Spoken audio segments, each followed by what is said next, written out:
Keith, beaten 2-0 here tonight at Weavers Park by Drogheda. How did you see that from the sideline? Firstly, Drogheda deserved to win. We didn't help ourselves. We're probably the architects of our own downfall to a degree, and we conceded from a throw-in, long throw-in, bodies in the box, and it's a mistake and it's an error, and that can happen. It's unfortunate for Lewis having just come into the club. Very difficult for him. So we certainly attached no real. He'll be disappointed, but there was an element of freakery around it as well, wasn't there? That happens in the game. So but what we're responsible for is, listen, tonight we had no edge, no cutting edge to our game. We had reasonable possession in the space between both boxes, but didn't command our own 18-yard box, and we didn't do enough to work the opposition goalkeeper.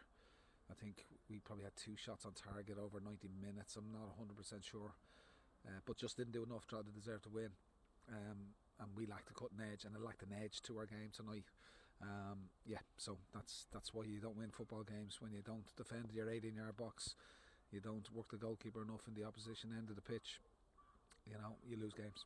You've referenced that that's 2 defeats in a row and 2 games without a goal, and you didn't look like scoring tonight for long periods, I think, in the game, in spite of having possession. You've brought in a lot of players now in July, I presume, to remedy that. You brought in forward players and creative players, which with a bit of time, I'd imagine, you expect to have an impact. Yeah, because the summer window is hard, because you've got fellas coming in out of season, from the UK, let's say, or Scotland, whatever the case may be. Players coming in from different countries. Obviously, if you're recruiting within the league, it's players that clubs don't necessarily want, and trying to strengthen within. This window, it can be difficult. So you've got to be patient with some of the players that are coming in. You got Shane Flynn, who effectively 18 months, hasn't really played a huge amount of football at Leicester City. We got Sam Bellis coming in from Barrow, in pre-season mode, effectively coming off the bench. Against a team who are well organised and know what they're doing. The opposite to that is, like, we got Sam Glenfield coming off the bench tonight. Thought made an impact for the 25 minutes that he was on. We got Barry Bagley coming back from injury. So whilst we brought in some new faces, and it does take time for them to gel and to settle in, to fully get physically fit, and the dynamic of your dressing room is changing somewhat. The principles of how we want to try and play remain the same. So yes, we brought in some players. We didn't look like scoring a huge amount tonight.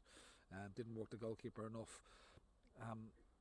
But we got to be patient. We got to regroup, have a look at tonight.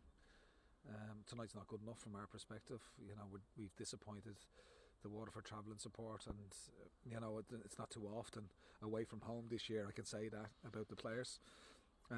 But we were just off it tonight, and we need to rectify that quickly, because we have a big month ahead of us in terms of some of the games that we have to face. Yeah, you've only lost 2 on the bounce, I think, once this season, and you followed up with a win against Bohemians that time. Shamrock Rovers up next. Yeah, so yes, big task obviously against Rovers at home in the RSC, but we're at home. We'll have a big crowd behind us, big travelling away support, so the atmosphere in the ground will be good. Tonight, like I said at the start, Drogheda deserve to win. We'll go down the road and have a bit of work to do. Thanks, Keith. Thank you.